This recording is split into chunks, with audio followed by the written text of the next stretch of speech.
BJP-യിൽ നിന്ന് നിശ്ചിത 1000 വോട്ട്. അതുകൂടി ചേർന്നാൽ LDF-നെ പരാജയപ്പെടുത്താം. രാഷ്ട്രീയത്തിൽ 2x2 = 4 എന്ന കണക്കല്ല വരിക. ഇവിടെ മനുഷ്യരാണ്, വിചാരമുള്ള മനുഷ്യരാണ്.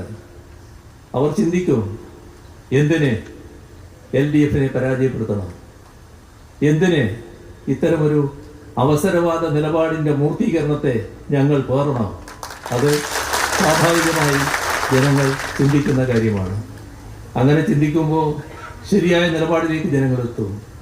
മുൻപെത്തിയിട്ടുണ്ട്. ഇവിടെ BJP-യുമായുള്ള സഖ്യം എവിടെയെല്ലാം പരസ്യമായിരുന്നോ ആ ഘട്ടത്തിലൊക്കെ നല്ല രീതിയിൽ ജനങ്ങൾ പ്രതികരിച്ചിട്ടുണ്ട്. ഇപ്പോൾ പുതിയ രൂപമാണ് എന്ന് മാത്രമേ ഉള്ളൂ. കോൺഗ്രസിൻ്റെ ഗതികേട് എവിടെ എത്തിക്കുന്നു? അവർക്കും എങ്ങനെയെങ്കിലും ഒരു സീറ്റ് നേടണം, LDF-നെ പരാജയപ്പെടുത്തണം. അതിനുവേണ്ടി BJP-യുടെ കൂടി സഹായത്തോടെ ഒരു സ്ഥാനാർത്ഥിയെ നിർത്തുന്നു.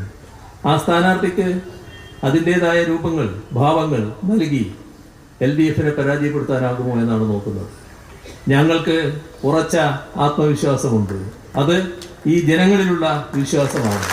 ആലപ്പുഴയിലെ ജനങ്ങളിലുള്ള വിശ്വാസമാണ്. അമ്പലപ്പുഴയിലെ ജനങ്ങളിലുള്ള വിശ്വാസമാണ്. ഒരു തരത്തിലുള്ള പോറലും ഇവിടെ LDF-ന് ഏൽക്കില്ല എന്നത് ഉറപ്പാണ്. അവസരവാദ നിലപാട് സ്വീകരിച്ചയാള് ചരിത്രത്തിന്റെ ചളിക്കുണ്ടിലേക്ക് വീണ് താഴുക എന്നല്ലാതെ മറ്റൊന്നും ഇവിടെ സംഭവിക്കാൻ പോകുന്നില്ല. ഇവിടെ അമ്പലപ്പുഴയിൽ സഖാവ് സലാമിനെയും ആലപ്പുഴയിൽ സഖാവ് ചിത്തരഞ്ജനെയും വൻപിച്ച ഭൂരിപക്ഷത്തോടെ വിജയിപ്പിച്ച് നിയമസഭയിലേക്ക് അയക്കുക എന്ന് അഭ്യർത്ഥിച്ചുകൊണ്ട് അവസാനിപ്പിക്കുന്നു. നിങ്ങൾക്ക് എൻ്റെ അഭിവാദ്യം. സുധാകരനെ വിമർശനവുമായിട്ടാണ് അദ്ദേഹം തൻ്റെ വാക്കുകൾ അവസാനിപ്പിച്ചത്. എങ്ങനെയും LDF-നെ താഴെയിറക്കാനായി UDF BJP-യുമായി കൂട്ടുകെട്ടുണ്ടാക്കി അല്ലെങ്കിൽ അവരുടെ സഹായത്തോടെ മത്സരിക്കുന്നുവെന്ന ആരോപണമാണ്, ആ ഡീൽ ആരോപണം. അത് തുടരുകയാണ്. പരസ്പരം ആരോപണങ്ങൾ ഡീലുമായി ബന്ധപ്പെട്ടുണ്ട്. അതിലിപ്പോൾ UDF-നെതിരായ ആരോപണമാണ് മുഖ്യമന്ത്രി പിണറായി വിജയൻ ഉന്നയിച്ചത്.